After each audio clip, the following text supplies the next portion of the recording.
Welcome to the Vibrant Couple. Today I have invited again my friend Monique to talk about our relationship tools. Today is a tool named Owning Your Projections. Hi, Monique.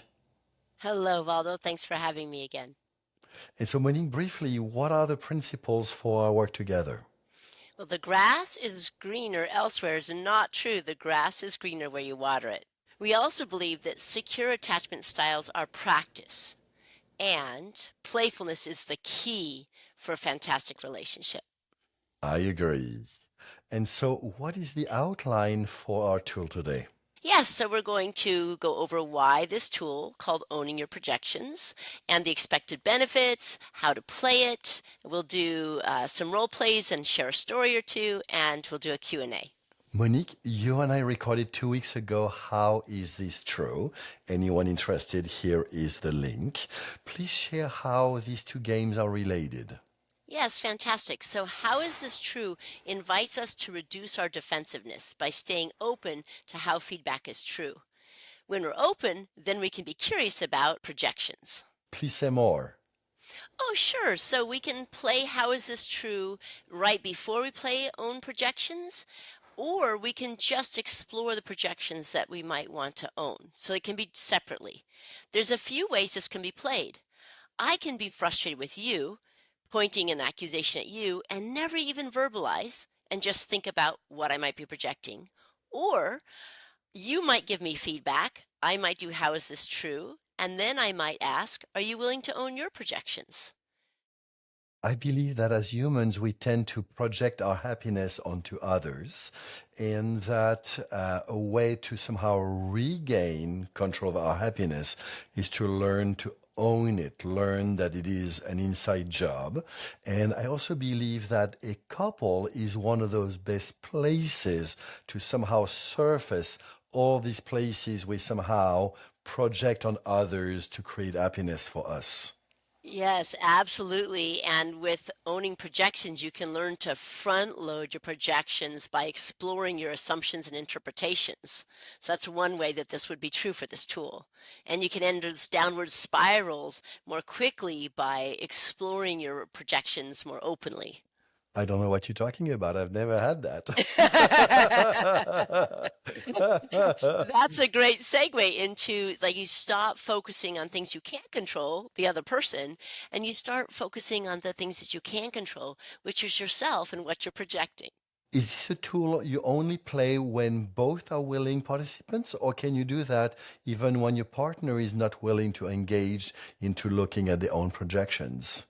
That's a great question. Actually, this is one of the tools I use the most on myself, and other people may not even know I'm doing it because it's great to just check in to see what are my assumptions, what am I projecting, so you don't have to have a partner play. But of course, a partner's great. I'm fully in line with you. That's a game I play a lot as well, by myself, even if the other people around me don't know. And I've also found that it's a really good way to learn to diffuse conflict. Because for me, that downward spiral you were talking about is projection on top of projection on top of projections. And so when we can diffuse and own those projections, it's a lot easier to somehow turn towards each other. Absolutely. Let's talk how to play the game. I believe it might be better to somehow separate it into owning my projections and then inviting our partner to own their projections. Okay, so in owning my projections, step one is I'm aware of a criticism I have of my partner. That's the finger pointing out. In owning my projections, I look at the fingers pointing back at me. What is it that I'm activated in me? Here I have two choices. I'm either uncomfortable with that behavior in you, but I'm uncomfortable with it in me, or I'm jealous. I wish I could kind of be that way more often. Once you have that awareness of that projection inside of you, do you always share that with your partner? There's a huge benefit to sharing this internal work with your partner because they get to know you better. and you expand your compassion for yourself and each other. Wonderful. So please now talk about owning your projections when somehow you feel that your partner is projecting something on you and you want to somehow call them on. Now, that's a great question. So, this is the reverse. You may be familiar with the phrase when you have a finger pointing at somebody, there's three fingers pointing back at you. So, in this case, my first step would be to own the projection any way I can. Is it something that I can find true for me? And ideally, finding all three ways that there might be true. Then I invite you, are you willing to own your projections and hold a space for my partner to check in and see how am I projecting my assumptions, my misinterpretations onto my partner? If I were your partner in that scenario, then I'm assuming that it would be on me to somehow explore my own projections and have a conversation with you in which somehow you would help me unearth and see better those projections. Yes, and after you can debrief and appreciate everybody's openness and curiosity. We're going to do two different role plays, but before, Monique, there is a story that you tell about, learning to be playful about your projection that I love. Would you mind sharing it? 16 years ago, when I first started dating my life partner, George, I was at the counselor's office, still learning about projections, complaining about how judgmental he was. So I'm standing there not realizing, I'm saying, George is judgmental here, and he judged this person. My counselor invited me to have a cosmic chuckle at the three fingers pointed back at me, where I was judging George of being judgmental of others. Lots of great learnings, and I can happily say we're both way less judgmental now. Monique, you're so selfish. Time out. Let me just ground, take a breath, remember some tools I could use. I could use how is this true? It doesn't feel true for me that I'm selfish. What it does feel true for me is I wish I could be more selfish, actually. And I'm wondering, Valdo, if you'd be willing to own your projections here. I don't understand. I stated that I find you selfish, and so why don't you take that feedback? I'm going to ask that we take a break and take some time to calm and walk and maybe reconnect so that we can explore this with a little less reactivity on both of our parts. Would you be willing to agree to that? Yeah, I would.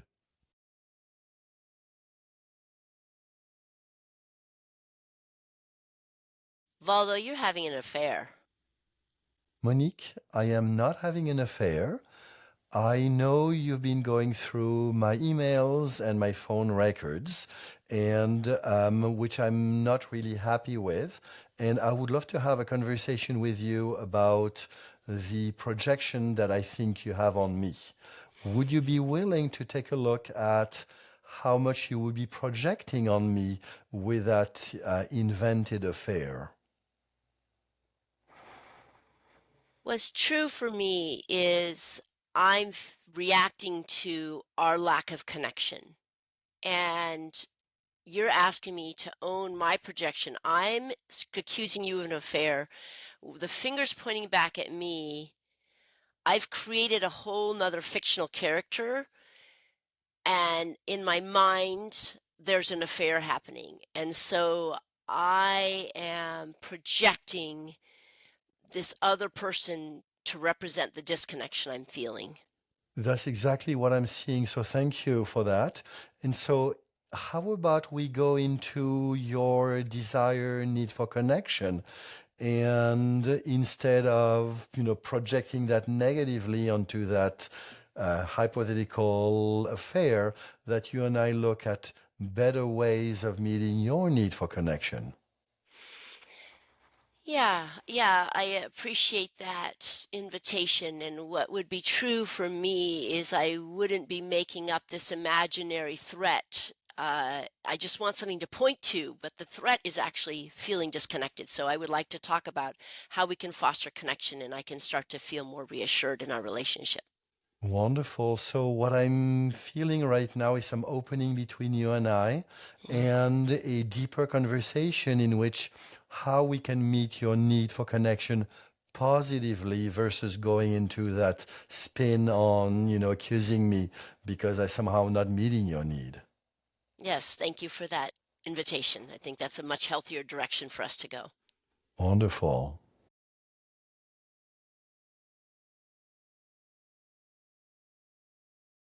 Hey, listeners, I want to invite you to a variation of the second role play in which I invite Monique to be more playful and to somehow express her frustration more.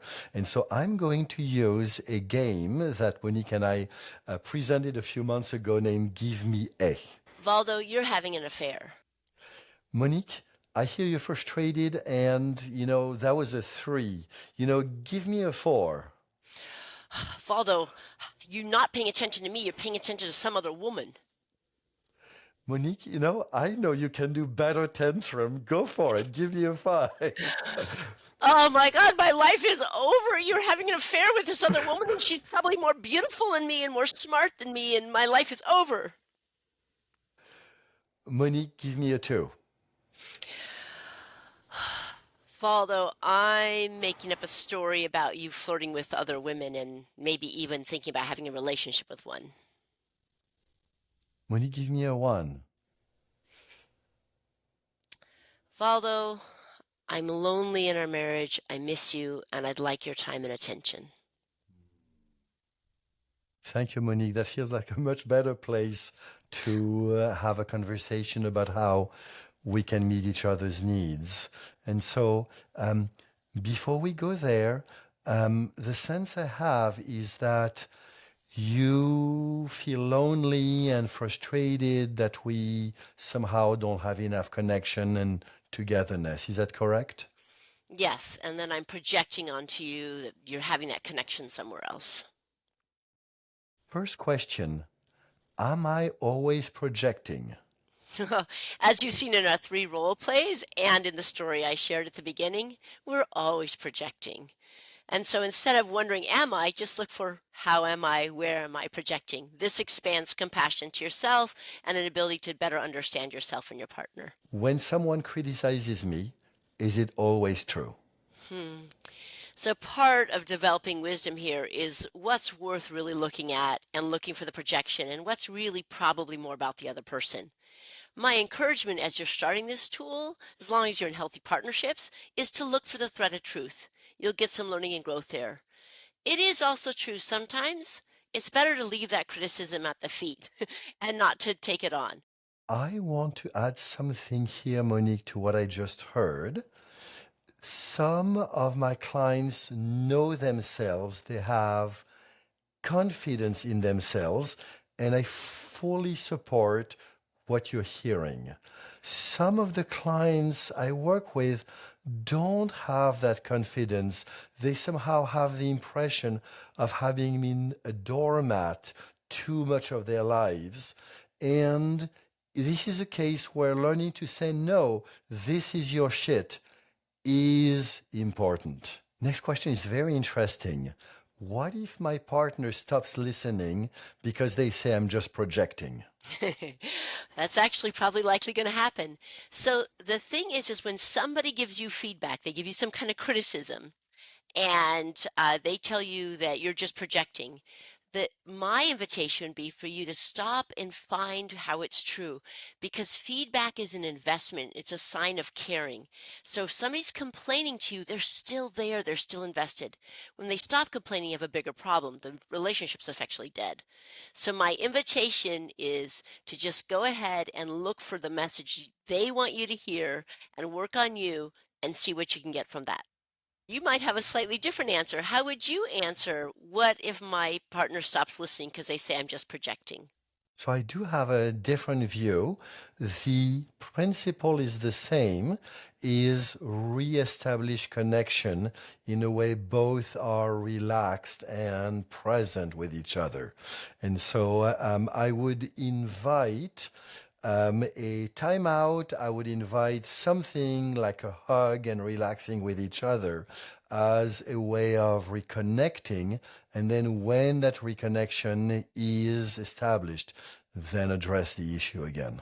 Are feedback and criticism the same? They're different. Feedback is an investment, a desire to connect, to understand. It's about the behavior, not the person. Criticism invites shame, blame, fault. It's making you wrong, not your behavior. They are definitely different. So, are there some people who use feedback as a way of basically criticizing? Hmm. Yes, and you can weaponize anything. So I can give you feedback that has a flavor of mean to it. I would say the thing that's important here is check your intention of why you're giving the feedback or criticism. Is it to help both of you grow and understand each other, or are you trying to be right and be mean and make them small? The second one is not going to foster a healthy relationship. So this may be the place when one receives feedback or criticism disguised as feedback to say no. Right. If you're trying to make me wrong, you can go take a little walk. If you're helping and investing in me grow, come on in. Let's do it. Wonderful. What if my partner refuses to play this game? Hmm. That's a really good question. And so, you know how I love to answer with somehow scales. So somehow we have a scale here of 100% my partner never plays the game, never is willing to own their projection, and then 0% on the other end, in which this is an almost never that my partner refuses. So if we are in the this is almost never or in the lower end of that spectrum, then this is just because of what is going on right now. And then I can just acknowledge, hey, darling, typically you are really good at playing that game with me, but it looks like something is not working right now. So let's just take a break and you let me know when you're ready to play with me. So on the other end, if our partner is somehow never willing to own our projection or their projection, I believe it is really important to ask ourselves about the relationship. And so many of us are in a dilemma in which, our partner often is not to our partner is never willing, and we somehow stay with that partner because we have children, because we own a home together, because we love them for many other ways, and somehow we learn to accept that there are territories in which our partner is not willing to go. And the belief I have here is that this is the place where love can lead. By leading with love, we say, I love my partner. They have lots of good qualities.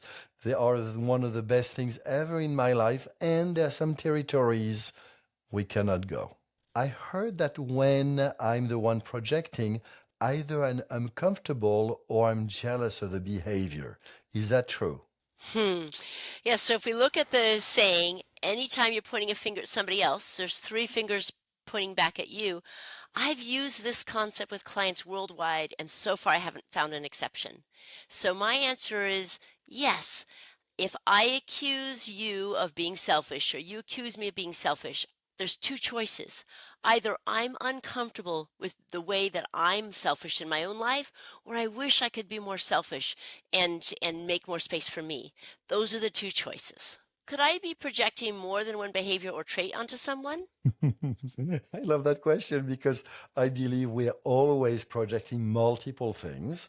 Instead of getting into that answer to that question, I believe that the best is to take a step back and take a look at developing emotional intelligence being somehow the understanding more and more at these multiple projections we do at the same time and we do on each other in a couple at the same time. If this video inspired you to develop your emotional intelligence, both personally and as a couple, I invite you to hit the like button below and subscribe so you can be notified when I publish new juicy content. And please also share with all you believe would benefit. I look forward to seeing you very soon.